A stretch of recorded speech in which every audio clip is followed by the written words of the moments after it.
there's a chance you may want to kill yourself. And I could repeat probably a dozen other examples of significant self-inflicted harm or significant violence to others in patients who had never had that experience in their adult life. Patients such as Wyoming grandfather Donald Shell. Donald Shell was a man in his 60s, a gentleman, a family man, a funny man.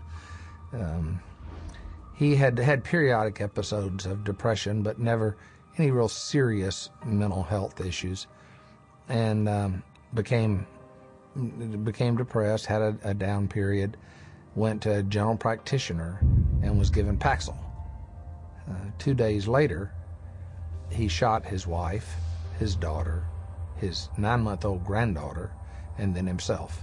The first question the jury was asked, very telling question, can Paxil cause some people to commit homicide and or suicide? To which they answered yes. Donald Shell was on Paxil for only days before his murderous drug reaction. But long-term use of psychotropics has also proven to create a lifetime of damage, an unwelcome fact ignored by psychiatrists. In the long run, the side effects may actually be worse than the original condition. I don't think the average patient has any idea that the long-term use of this drug is now associated with very serious diseases, with diabetes, with kidney failure, with tardive dyskinesia, a movement disorder that's very serious and permanent and irreversible. You can be affected by these drugs in any part of your body, your brain, your heart, your kidneys. That's why people die early very often, because they are prescribed things, and the long-term effects are, in some cases, the death of the individual. And more damage is created by polypharmacy, where psychiatrists make a fat living prescribing multiple psychiatric drugs, one to offset the effects of another.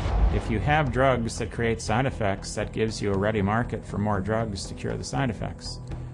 It seems to me that it's a self-propagating system. And what ends up happening is that each one of those new drugs that's added into the scenario brings on another symptom for which there's another drug, for which there's another symptom, for which there's another drug. And it just snowballs into a vicious circle of one drug causing the need for another drug. Sometimes people come and they're on such a cocktail of so many different drugs for so many different things. It's rare now that I see a senior citizen that is on less than 5 or 6 drugs at one time. Some 12, 15. One will lead to the next, and they're all toxic. This is how the game is played. And as psychiatrists spread their lucrative game of psychotropic drugging further and further into society, children have become the latest and most tragic of casualties.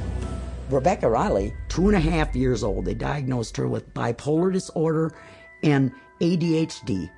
They had her on an antipsychotic, they had her on a heart drug, they say, for ADHD, and they had her on an anti-seizure. And then one other one for side effects.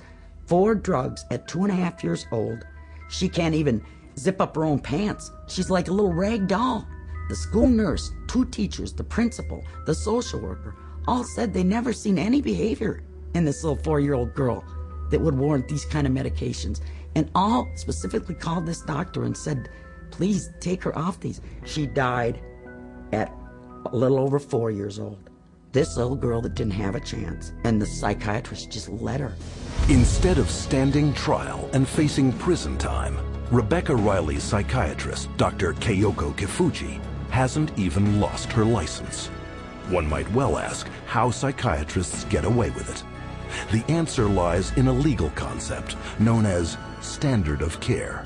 The standard of care is based on what do other doctors do? What would a reasonable physician do in this situation? And the reality is that what most physicians do is prescribe medications. As long as they've done their paperwork properly and documented that this child had the symptoms that led them to this conclusion, they appear to be completely protected from any kind of a lawsuit as a result. The standard of care is what allows doctors to seriously injure or even kill a patient with total impunity. So the standard of care now has been implemented to where you can get away with, if you're a medical doctor, psychiatrist, you can get away with murder.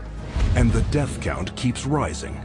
Psychotropic drugs now kill an estimated 42,000 people every year. The cost to society is very real and very devastating. But the medicine they're practicing isn't real. It's a hoax. Profit always comes before patient safety, and they take a very short-sighted view.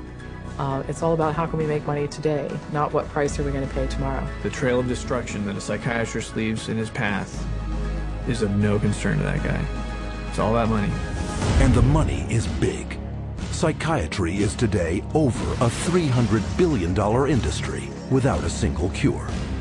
And as more and more breakthroughs are promised by psychiatrists, their running total of sick, injured, and dead victims continues to escalate. Unprotected, it is the public, you, who must fend for themselves.